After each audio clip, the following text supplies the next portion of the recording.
ازيكم؟ اهلا بيكم في قناه ريحانه. انا منى محمد. النهارده معانا ايه؟ معانا ريفيو عن بقيه النكهات اللي قلت لكم هنكملها بتاعت شوكولاته كورونا. جبنا احنا قبل كده نكهتين، كنا جايبين قبل كده النعناع والبرتقال، وبصراحه النعناع كان فوق توقعاتي، عجبني جدا، بقيت بحبه جدا وبجيبه كتير. طيب هنجرب بقى بقيه النكهات. في بقى نكهتين تانيين، في الفراوله وفي جوز الهند. فيلا نفتح ونشوف، بس هنفتح هنلاقي الشكل متغير لان هي كانت في شنطتي ونسيتها فساحت، فرجعتها الفريزر، فممكن تكون ايه مش احسن حاجه في الشكل، بس احنا عايزين ندوق الطعم. فيلا بينا نفتح ونجرب. طيب زي ما توقعت، بصوا هي اهو من جوه تبقى كده محشيه كريمه الفراوله. ها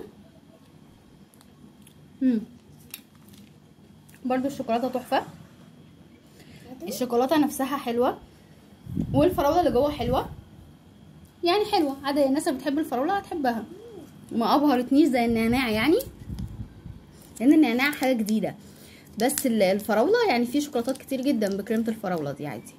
تعالوا نشوف جوز الهند بقى.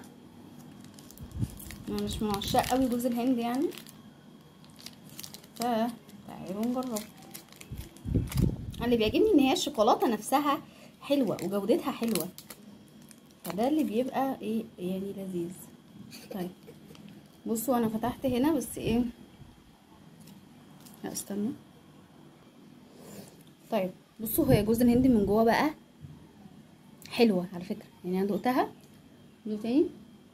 بصوا حلوه ليه بقى، هقول لكم ليه. سكرها عالي سنه بالنسبه لي، ممكن تكون عشان انا ما بحبش السكر جامد، ممكن تكون بالنسبه لناس تانية حلوه. جوز الهند مش، انا كنت مفكره اللي هو هبقى زي جيرسي كده، اللي هو مثلا هيبقى جوز الهند بقى قطع، لا لا، هي كريمه جوز هند، فكريمه جوز هند كمان عليها كاكاو، يعني مخلوطه مع الشوكولاته او الكاكاو، فطعمها حلو فلذيذه، حبيتها. مش توقع ان انا هحبها برضو زي النعناع، بس حبيتها ولذيذه. طبعا هي سعرها 5 جنيه عادي زي بقيه الانواع كلها.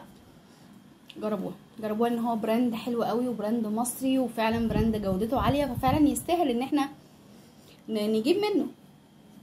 طبعا ناهيك عن الدارك ان هي على طول عندي الدارك، ما بقتش اجيب اي نوع دارك غيرها لان هي فعلا حلوه.